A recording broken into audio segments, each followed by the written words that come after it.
Thank you, Terry. Great to be with you all today. It's interesting to see the number of folks that are involved. I assume that means we have folks that are very interested in the issue of strategic planning, and B, interested in entering into a dialogue about how we can improve that and make it more effective for our club. So, having said that, let's go ahead and get started here. I think this first page says it all to a certain degree, is that the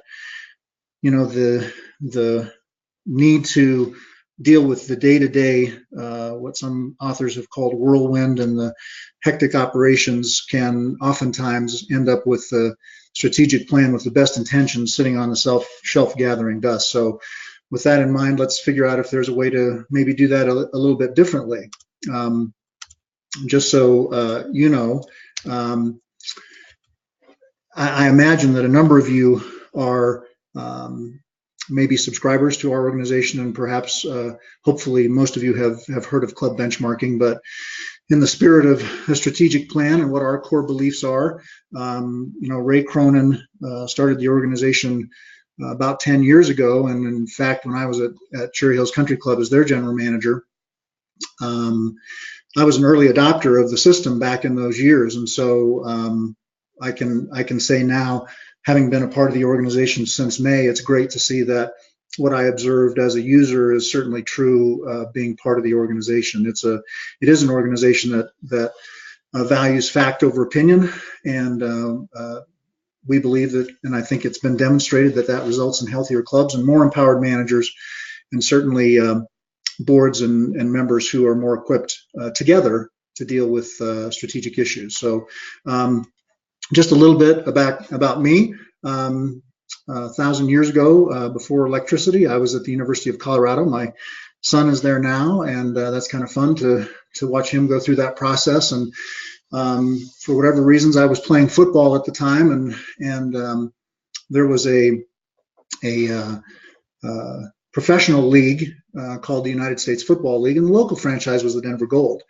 And so getting out of the Buffs program and playing football with the Gold, I was actually out in California, and my undergraduate degree was in exercise science. And when I was cut my second year, which is a nice way of saying you've been fired, I came back to Denver having heard about personal training in California, and ended up getting into the athletic club business. From that, I got into management over time as an athletic director, and then had an opportunity because of a gentleman who was my boss that took a position with Living Well Health and Leisure in England, and I was went over and helped open 3 clubs in 3 years at 3 different cities in the UK. And having had that experience, I came back to Texas, where the mothership was for Living Well Health and Leisure at the time, the investment company, and spent a couple years in Houston as their exercise therapy manager, and then actually took another stint with Colorado Athletic Clubs before being recruited to go out to Portland, Oregon, at the Multnomah Athletic Club, which happens to be the nation's largest athletic club. I couldn't believe it when I walked in the door.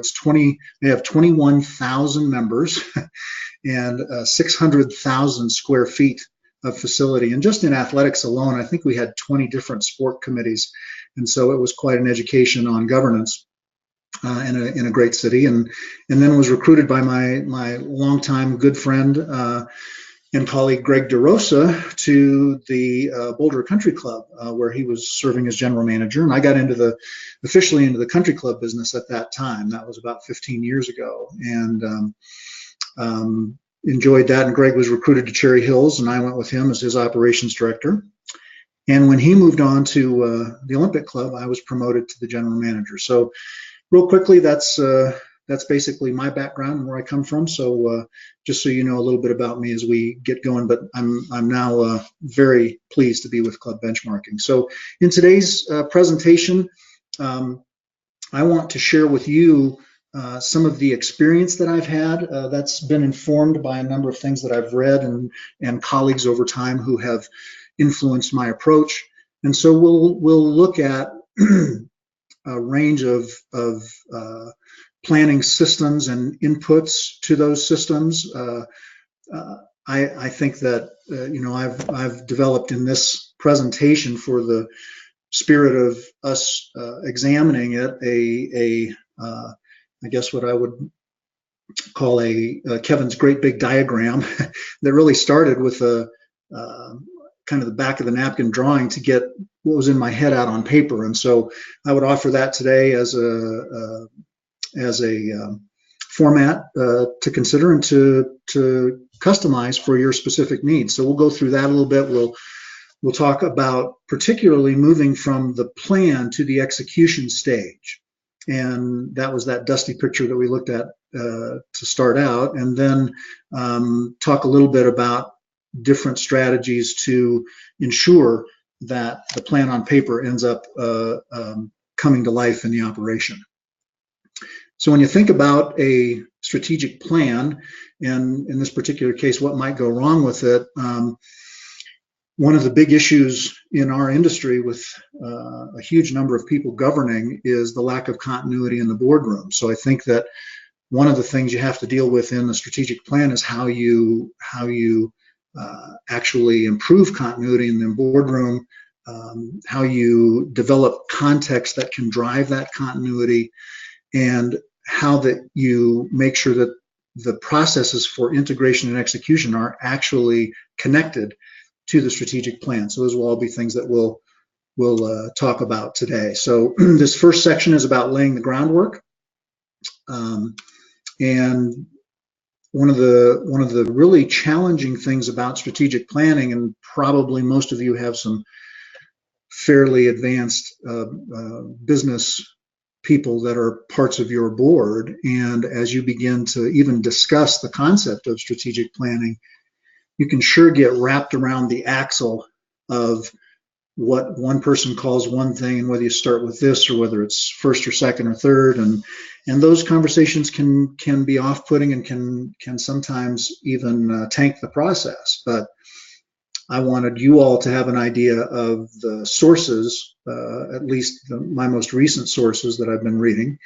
And these are, I think they're all good books. They come at it from each of them from a slightly different perspective, and I like that part of it.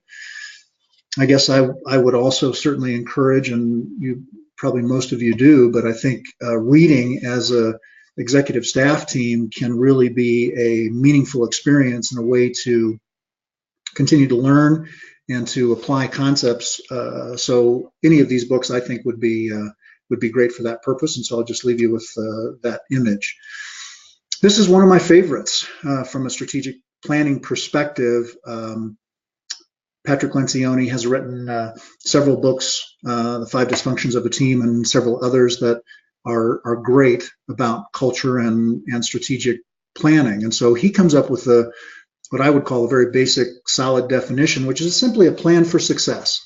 And that means that we've come up with a group of very intentional decisions, and that's going to give our company or club the best chance to thrive and differentiate, come up with a value proposition for themselves in terms of distinguishing themselves from the competition. So this first part has a lot of references to Patrick Lencioni, and I think you'll see why that is as we go along. In terms of some components of a solid strategic plan, I think these would fall in most folks who have done some strategic planning, and I've done some of it, and I've been frustrated about it at times, and at other times I felt good about it. But I think that you start with why, as Simon Sinek also says in his book, and the idea of why does the club exist, what its main purpose, its passion.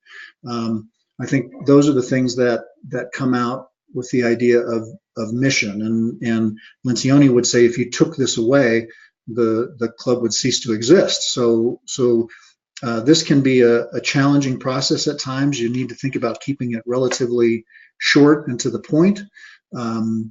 So we'll start with mission, and then with values, which I think are categorized effectively as stakeholder behaviors. It's what people do that's the right thing and what's defined as the wrong thing. So the mission and values, from my perspective, I think, combine in driving a club culture. And I think Lencioni would agree. I don't know whether I got it from him or from myself or a combination of things, but I think that at the end of the day, that is your foundation of your organization is culture, and that's built on trust. So then we'll go on with vision, context, some key strategic goals, and the execution part of today's conversation as we move along. So let's talk about a mission, which I went through a little bit. It generates a meaning and a connection for folks. I think that's important, particularly in today's world where millennials are looking for meaning in their work. And so being able to be clear about that in new hire orientations and your recruitment processes are important. And then you can also see that in the book Traction, that Mr. Wickman refers to mission as a company's core focus. So that's sometimes the kind of language that can get you a little bit confused. And then I talked about values and how do we behave. And that shows up in different ways, whether you're on the coworker staff side or whether you're on the member side. And that could be house rules. It could be disciplinary standards in the bylaws.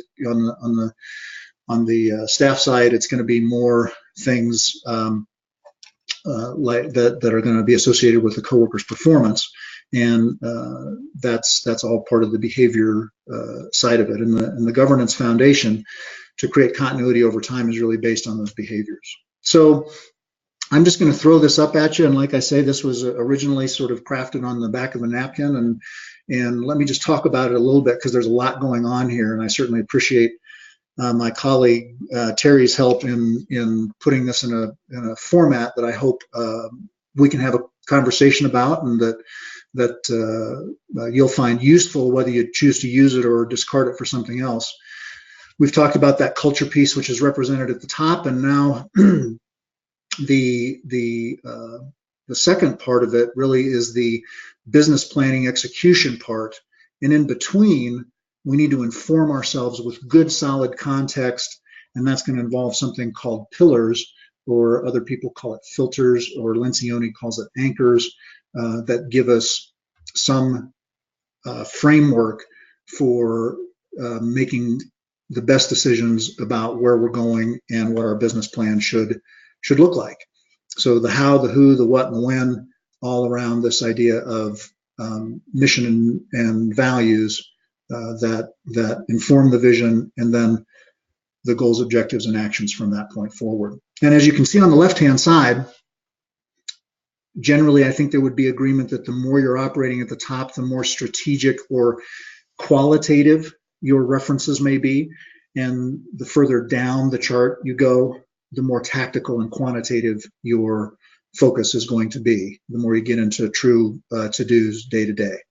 So moving on, we'll break it down a little bit. This is at the top of the chart, and governance and management. Those two things work hand in hand, as you know, if you're a department director that works with a committee, with the House Committee or the Grounds Committee or an Aquatic Committee or the board.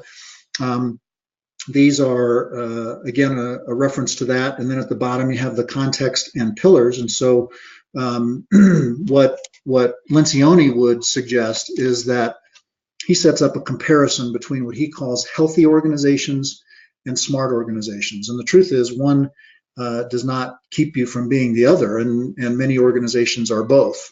And so, but what he would say is that the foundation, again, the thing that gives you the greatest chance of being successful, even from a strategic perspective, because if you develop the greatest intellectually derived, heavily benchmarked strategic plan, but have a poor, unhealthy culture, that organization is going to crumble from the inside. And so, as you can see on the left, my focus is the base of that foundation is really trust. And Lencioni, in his quote, is clear that he feels like organizational health is the most important thing, and it's relatively simple and free, and I guess I would call it sort of squishy or soft science, and that makes it hard sometimes. So the reason that some folks, whether it's people on your staff or people on the board, don't gravitate to culture is, like I said, it's a little bit of a soft science. As Terry would say, it's a little squishy. And so this perspective bias keeps people from really investing in the priority and the foundation, which is that healthy culture. So the three biases that Lencioni points out here, the sophistication, it's, people just think it's not complicated enough. It doesn't involve math, and it doesn't have ratios involved with it. Although I would say that there are new, not necessarily new, Myers-Briggs and the Enneagram and DISC are different tools used to break down people behavior. And so there certainly are tools available, but I think a lot of folks think there aren't. The other thing I think is that we're in an industry that is built on moving and grooving. And so that getting addicted to the adrenaline part of it, and rather than sort of settling down and talking about some of the people issues can sometimes be a bias that affects folks. And then, like we said before, it's a little difficult can be somewhat difficult to track. So I wanted to point out there are certainly folks that feel passionately about Amazon and its business process and its leader, Jeff Bezos.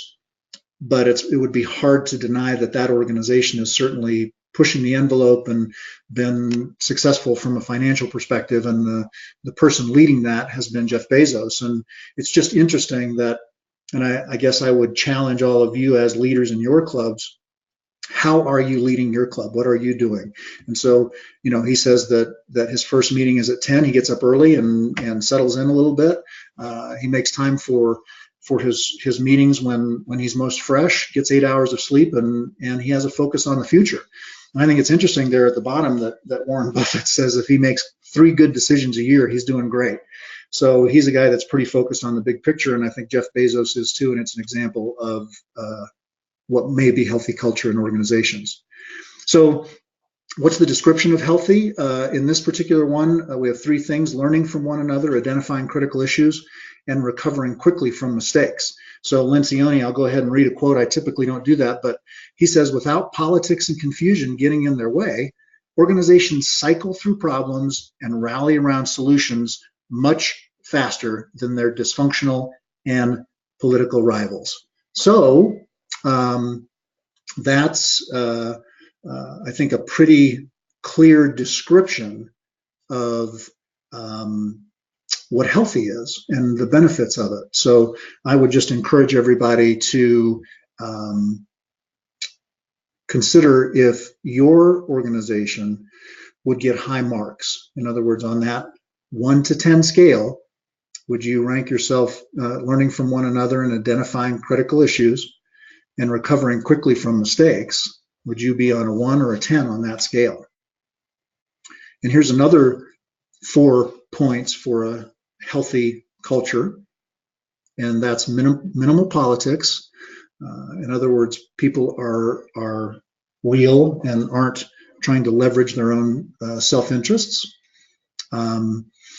There's minimal confusion. You'll see in a slide in a minute that the idea about what's most important in our organization right now, that clarity is critical for organizations. So high morale, you mostly have coworkers who are excited about coming, and in this particular case, if there's a problem, they figure it out efficiently and rally around the solutions. And the other thing that's important, and I think it's one of the great challenges and one of the wonderful attractions to a healthy culture these days, is, it's, as everybody knows, getting and keeping good employees has perhaps never been harder. And so if a healthy culture adds to the attraction of getting the best coworkers and keeping them, then that would certainly be a reason to invest in a healthy culture. So what are the 4 pillars or disciplines associated with putting together a strong strategic plan that's connected to that culture, and that is you're building a cohesive leadership team, you're creating that clarity, and you can see it here that Lencioni has effectively just said, build a cohesive leadership team and make sure that he said it 3 times, right? Clarity, over communicate the clarity, and reinforce it. So that idea of everybody being on the same page is obviously a challenge, or he wouldn't have mentioned it all those times. Another checklist, and this is a place for you to determine, you know, my executive team at Cherry Hills was about 13 or 14, and I've known people that had 17 or 20. So I think in terms of informing your culture, you know, and the organizational chart in your club, could you restructure so that there are fewer direct reports, and that would allow you to be more focused and less cut thin in terms of your impact on your direct reports. Trust and conflict are key issues here. He talks about that individuals regularly engage in productive, unfiltered conflict, and you know that's an area where I've struggled in the past, and I'm less conflict focused, and I think that I've been grateful to have people around me, and whether I think I tried to choose people that are more focused on dealing with conflict effectively. And so that has helped me, and I think that's an important point. He mentions clarity again here, the idea of having clear-cut, active, and specific agreements, and then the need to hold each other accountable in the big picture. So when we talk about cultural perspective and context, let's just talk quickly here. The idea of hospitality is really how you make someone feel, where service is doing something sort of for or to someone, and those are 2 very different feelings. So this is a video that I've shown. It's a TEDx, as you can see, that I've shown. I did all the new hire orientations at Cherry Hills, and this was a video that I showed at the start of every orientation. So I would recommend it, and it's a way to paint the picture of your culture. So Bobby Stuckey, who runs Frasca in Boulder, would say that his folks who are able to successfully execute that hospitality focus, and you can see the balance with service on the left and hospitality on the right. Again, where do you fall on that continuum? And he would call his folks, because he had an Italian restaurant, hospitalians. And so I think that's a way to define your culture and make it real for folks. Again, on a continuum from the experience side on the left and more of a commodity decision on the right. What kind of club do you want to be? You want to be a high service club, or do you want to have a little bit more baseline service? Are you trying to have broad amenities or narrow amenities? Are you really focused on being the best, or are you just focused on controlling costs? And so, you know, talking with your team about where you fall on this continuum, put a dot on those bars would be interesting to see. So at the end of the day, with strategy, I think we're particularly in clubs that can be context and tradition rich. We're trying to figure out a balance between reverence and relevance. And certainly our industry today has that going on, with some folks who are still, you know, playing that have played with the greats of the game and traditions, and some who are brand new and just getting going. So when you think about relevance, what are those things? Is it fast casual dining? Is it indoor outdoor? Is it fitness? Is it spa? What are the things that contribute to that? And here's kind of a list. And so you might add some things to this, you might take some things away, but I think this is a good place to start, just to see where you fall on the relevancy scale. So we've covered mission and values, and so now we'll start to get into the vision and context. We'll talk about some key strategic goals and execution. That's the bottom part of that chart that you saw earlier. So now when we talk about vision, it's really like a map. You're trying to put a pin in the ground out somewhere on the map. It's like going for a hike, and we're trying to decide where that's going to take us over the coming period of time.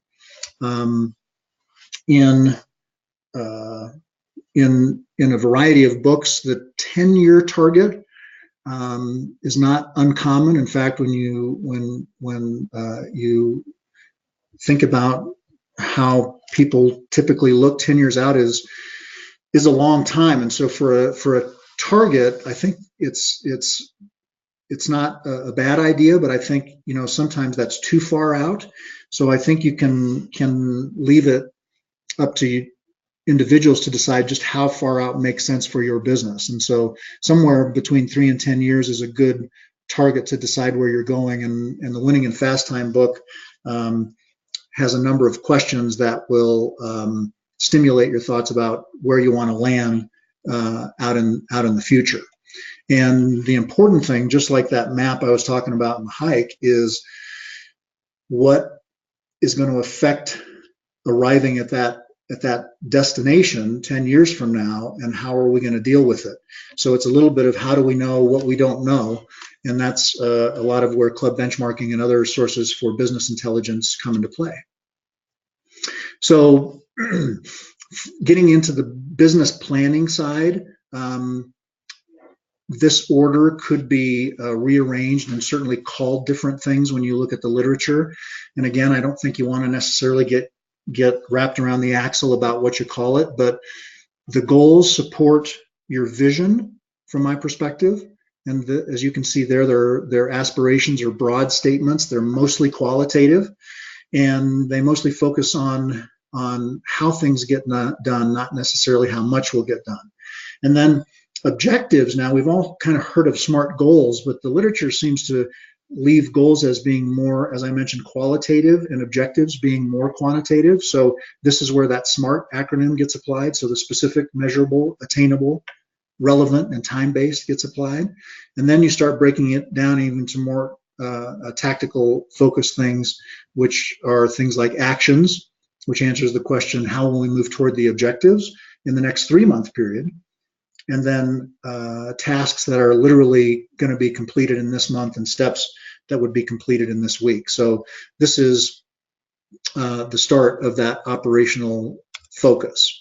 So again, we started at the top with mission, values, and vision, and then we moved on in the flow chart, the diagram, onto this. And there's a couple things on here. We're going to talk about pillars in a second. I made a broad reference to it earlier. And if you look at the bottom right, just a little bit more specificity about how you meet to plan your goals, objective, actions, and tasks. And so I would propose that for your key team, you want to be meeting maybe in a retreat to come up with your goals and objectives annually, and ensure that you have the time away from the club in a good environment to come up with those goals and objectives. And then probably a half-day quarterly on site where you're developing your actions.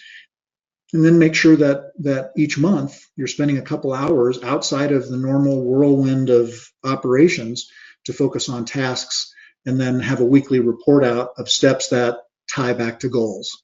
Hope that makes sense. There's a lot going on here, but the other thing that I'll just bring up in the bottom left-hand corner, you can see that it says leading and lagging indicators.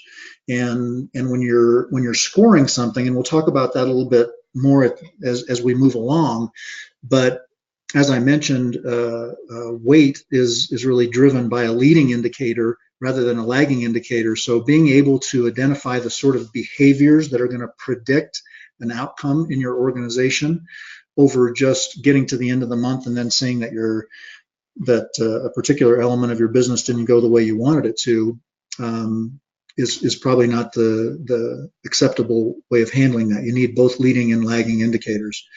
And then you want to document what your processes are, and that's over on the right, to make sure that there is a standard for everything that you do, whether it's how you clean the filters in the pool, or whether it's your process in the kitchen for cleaning, just to make sure that there's consistency and a standard that's set. So let's talk a little bit now about pillars, and these are, I'll just read this again, strategic anchors that provide the context for all decision making. They help companies avoid the temptation to make purely pragmatic and opportunistic decisions. So in this particular case, I think you can choose as little as 3 and maybe as many as 6. These are some examples of things that you might choose, and what they do is they help you focus on the essential aspects of your club, and that you get all of these issues addressed in the strategic plan, that you don't become too focused on one versus the other. So in this particular example, here are some descriptions that go with membership. I'll give you just a minute to take a look at that. And the question that I would ask you is, what are your pillars? Do you have 3? Do you have 4? Do you have 6? Or do you know? And then, is your team, going back to the idea of clarity that we talked about with Lencioni, is if I walked up to a housekeeper and asked them about the most important goal for the club, would they know that? There's that old story about when NASA was working to land a person on the moon, and somebody walked through the NASA facility and bumped into the housekeeper and asked them what they did for a living, and he said, I'm helping to put a person on the moon. Well, that's somebody that has a good understanding of what's going on in their business, what the primary goal is. So do your people know, if we were to ask them what your primary and most essential goals are? So in here, we've filled in the list of goals, objectives, their time frames, and how you might need to meet to plan the goals and objectives and actions, tasks and steps along the way. So to the degree that helps you and informs you, you're certainly welcome to use this, or to do your own cocktail napkin and start drawing up something that makes sense to you and in your business. And we're grateful to work with a lot of organizations around the country that focus on strategic planning, and I'm sure that they will have opinions about this, and we'll do some things similarly and some things different. And I think my goal today, like I said at the beginning, is to throw out a sort of a format, if you will, and it's something that can be considered and developed.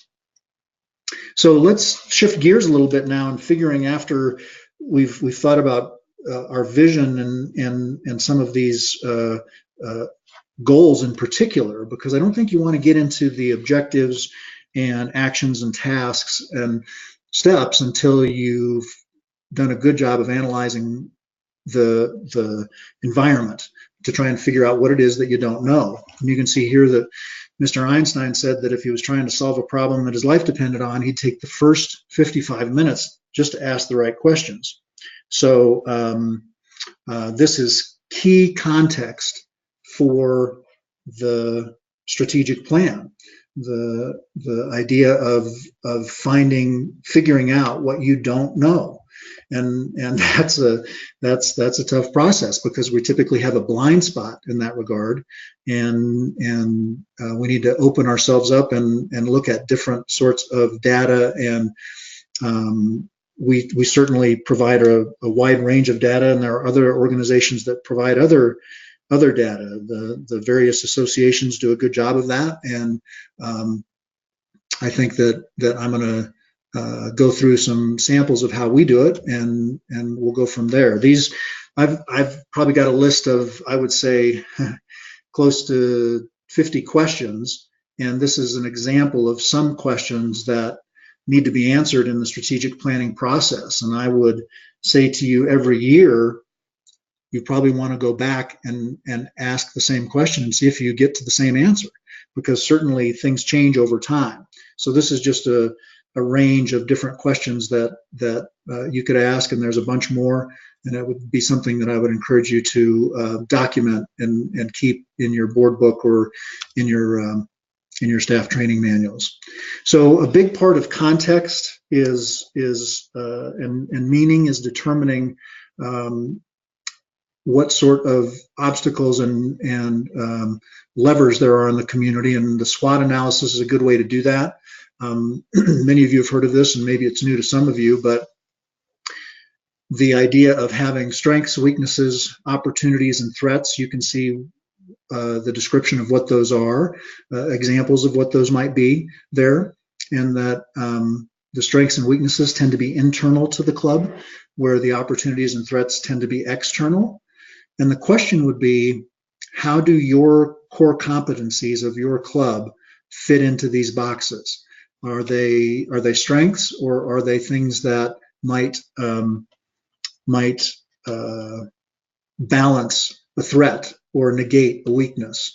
Or are the core competencies that you think you have, are those still the same ones that you had a couple years ago? So I think balancing the idea of your strengths and weaknesses, opportunities and threats with your core in the context of your core competencies is critical. So relative to context, Jim Barksdale, the former Netscape CEO, said that if we have data, let's look at the data, but if we don't, if we have opinions, let's go with mine. And that's really the reason to have data, is that,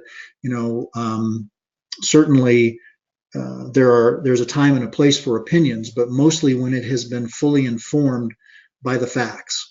And so it was Edward Demings who said that in God we trust and all others bring data. So I think, we're just trying to demonstrate the power of data. And in this particular category, this is an example of how just one single number, like the cholesterol number, really doesn't tell you that much, in the same way that body weight doesn't really tell you that much.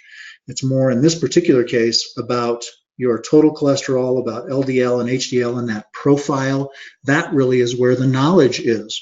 So as we look at clubs, where does the insight come from?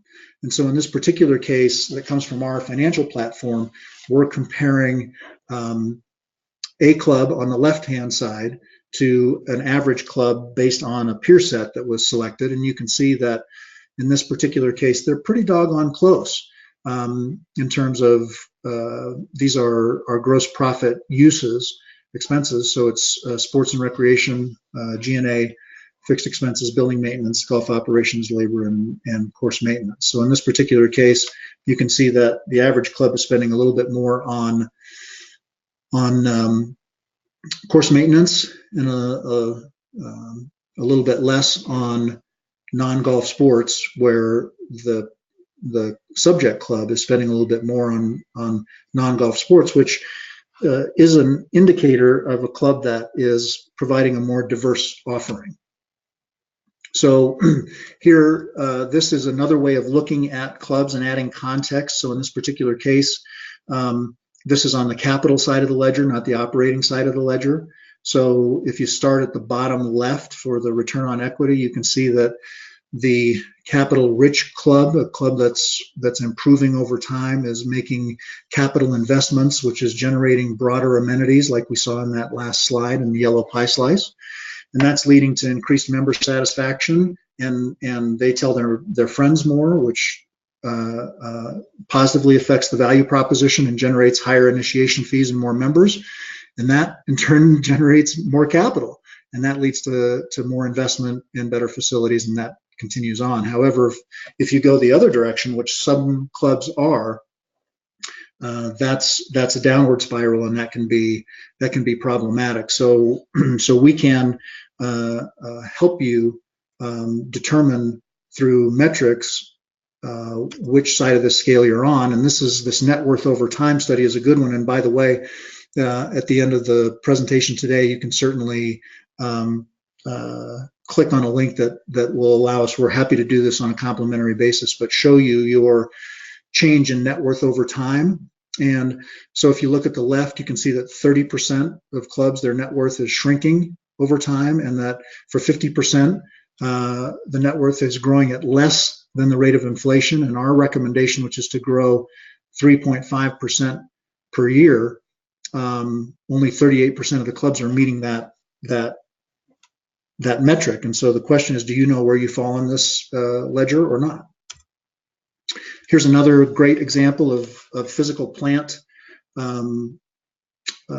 reference. And so this is property, plant, and equipment. So what we're doing is we're taking depreciation in this particular case, and we're subtracting it from the gross, and then we're dividing that by the gross. And effectively what's going on here is, if you had a club that was 30 years old and it had never made one single improvement or investment in its facility or equipment, it would be 0%, and that would be on the far left-hand side of this. And you know what kind of club that would look like.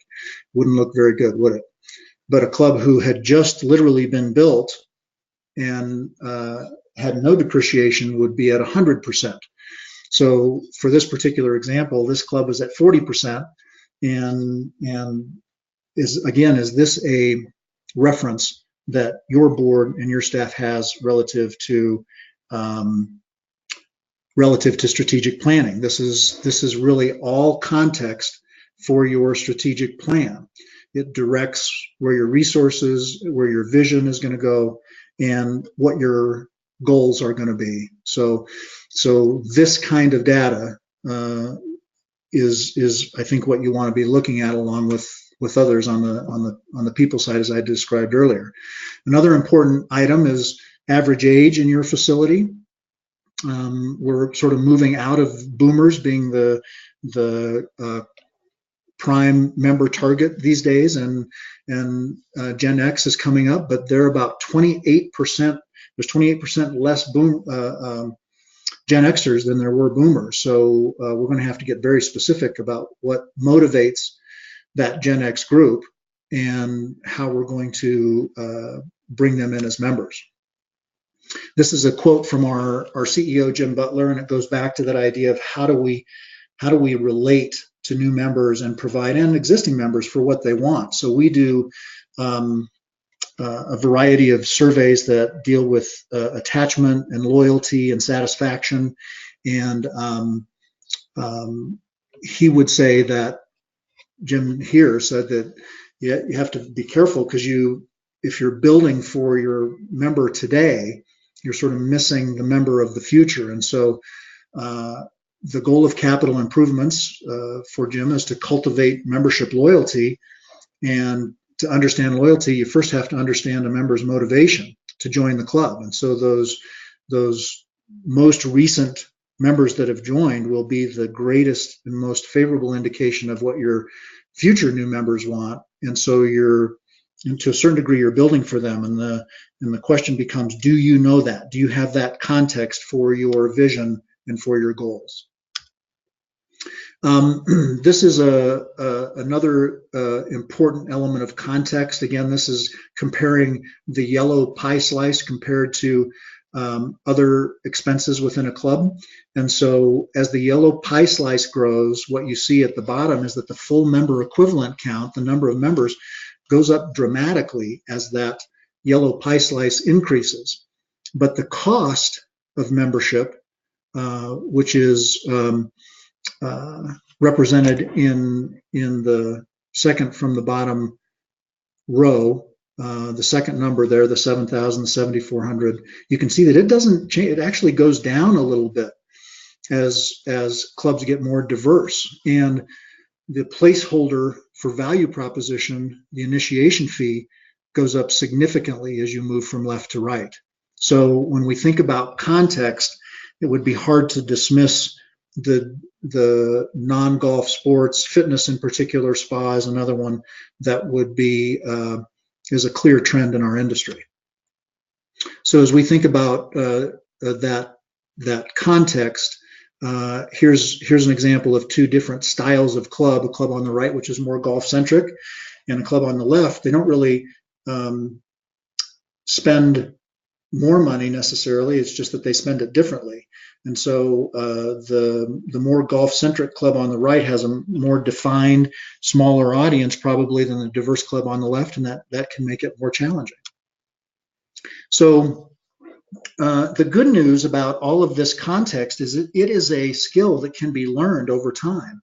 And so I would certainly say that by incorporating some of the strategies and concepts that we've explored today, including the clarity of vision and a desire for constant strategic forward momentum, the vision and core values, then this is something that can be incorporated and can create a more functional and healthy organization over time.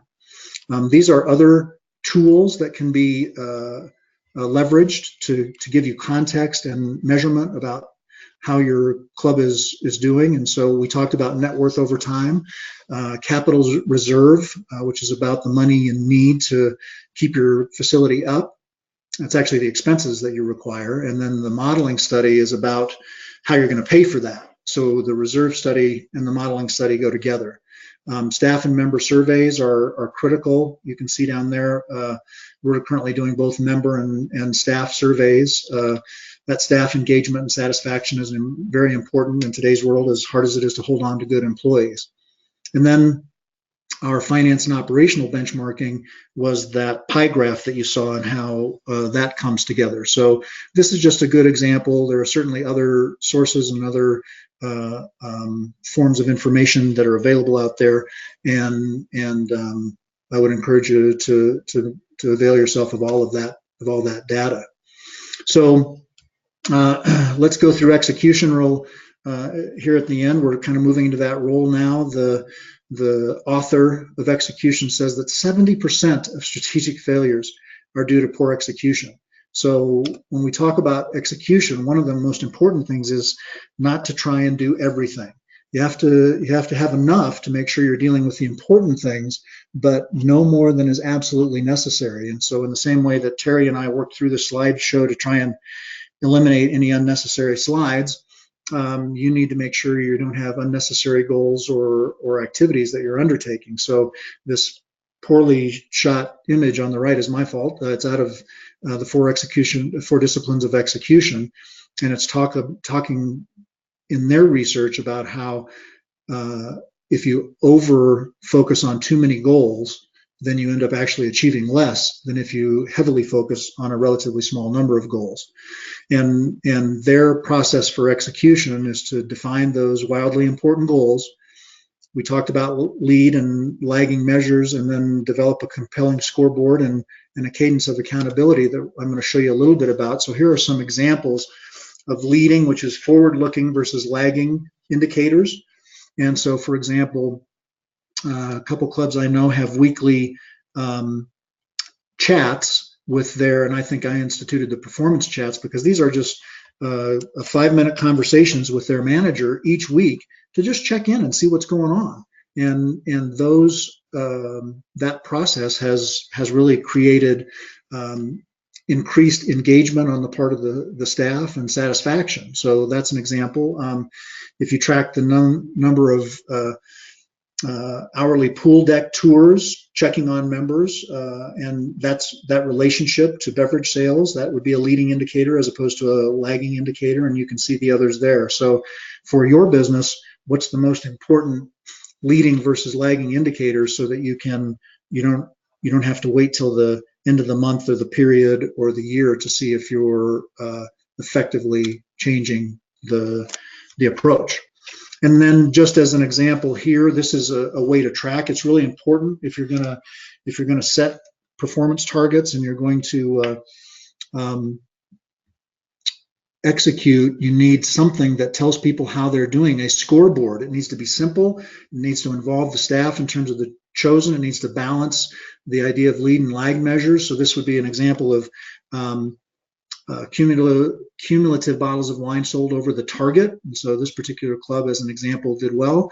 This is a club that maybe you wouldn't love because of the variance around stent meter readings over time. So this would be a target that, for example, you could lay out. And this is going back to that reference to the number of performance chats and the percentage of performance chats of total that were completed every week. And this demonstrates how people are doing. So just some examples of that. And then literally with those key goals that have been established, having weekly accountability meetings to say, how are we doing and are we completing the tasks that will ultimately deliver the result that we want? So you keep kind of the day-to-day operating issues. This is a separate meeting from that. It's just focused directly on the wildly important goals. You review the data. You talk about the context of the favorable and unfavorable variances and discuss commitments from the previous week and how that's going to change in the next week. So in terms of summary, we start with mission and values, and that drives culture. You move on to vision and the future picture in a qualitative and quantitative way. You add context and industry knowledge and data to your vision and your future picture, as well as to your goals and objectives. And then you build actions, tasks, and steps to support those. We talked about the idea of the tracking both leading and lagging indicators, looking forward out of the windshield as well as looking backward through the rearview mirror. And we talked about developing a simple scoreboard that the team has some role in designing, and that they can see and at a glance know how they're doing, because that can really motivate folks. If you once you're on the clock and you know that your performance is being tracked, that makes a big difference. And then finally, we talked about holding accountability meetings on a weekly basis, separate from dealing with just the standard operating stuff that comes up every week, month, and year, but is really focused exclusively on those wildly important goals, not taking more than 20 or 30 minutes, and driving accountability to the key players who are making those things happen. So I think we're just a few minutes over for questions, but I think we still have some time. So at this point, I'd like to thank everybody for being here today, and we'll open it up to questions. Thanks so much, Kevin. That was great. The question that I'm looking at right now is absolutely the elephant in the room. The question is, if you have a culture that's unhealthy via ego and self-interest, how do you move in a different direction? That's a great question, because sometimes it's even hard to broach the topic, because people literally have fear and are afraid and are intimidated. So I think if there's a one way, perhaps, is to try and make management aware of the circumstances by seeing if they would invest in some form of tool to measure staff engagement and the culture itself. We do some of that. Other organizations do those kinds of what we might call a staff engagement survey. I think that's certainly one way to do it. And another way to do it is to ask about the possibility of reading a book together, right? Do a little education, and the advantage would be a great one to start with, because it would help the person who maybe doesn't have that kind of perspective maybe open up to it if they would read through that book. So those are a couple suggestions. Okay, thanks. Next question, and I'll take this one. It looks like you are a great resource for providing both strategic and tactical data. What does CB offer in the way of implementation to a club? And the answer is just exactly that. We do what we can to support people that reach out with the data that they need to inform and drive their strategic planning process. Someone asked if you're going to share the authors. I will. You'll get an email. It potentially could be Monday, but it'll have a link to the video, the recording of this session, and it'll have additional resources, including Kevin's reading list. I kind of hope you folks might send us some good reading. I'd be interested in knowing what you all are reading too, so feel free to do that. Yeah, that's great. You can see Kevin's email address is right there on the screen, along with his direct phone number. So if you have additional questions, or you want to discuss reading lists or send him some ideas, you've got that information. The person that asked the question about culture clarified to say that their question is coming from a board point of view. Does that change anything that you just said, Kevin? Well, I was at a strategic board retreat that was being facilitated, and one of the things uh, that they did. This was Copland and Keebler. Was they were Jack Sullivan was running the meeting, and he did a great job of doing a board survey, a board behavior survey, and that was designed to point out whether they were following best practices or weren't. And so I think that that kind of analysis at the board level is absolutely available. We can do that kind of survey, and as you can tell, I just mentioned somebody else that does it, and so I think that at that level, yes, I think that would be a good way to do it, is to do a board survey and see if they have any consciousness about it to begin with. The other thing that I'll include in the follow-up email, Kevin mentioned that we would be happy to do that net worth analysis and bench balance sheet report for you, and that's a free service that we provide just because we believe that it's a question that doesn't get addressed at enough clubs. There are a lot of clubs that are in need of an understanding of that, and so we made a decision to do it for free. And so I'll include a link to a page where you can submit the data, and we'll send you back the finished report, and I'll do that in the follow-up email. So I think probably that's it for now.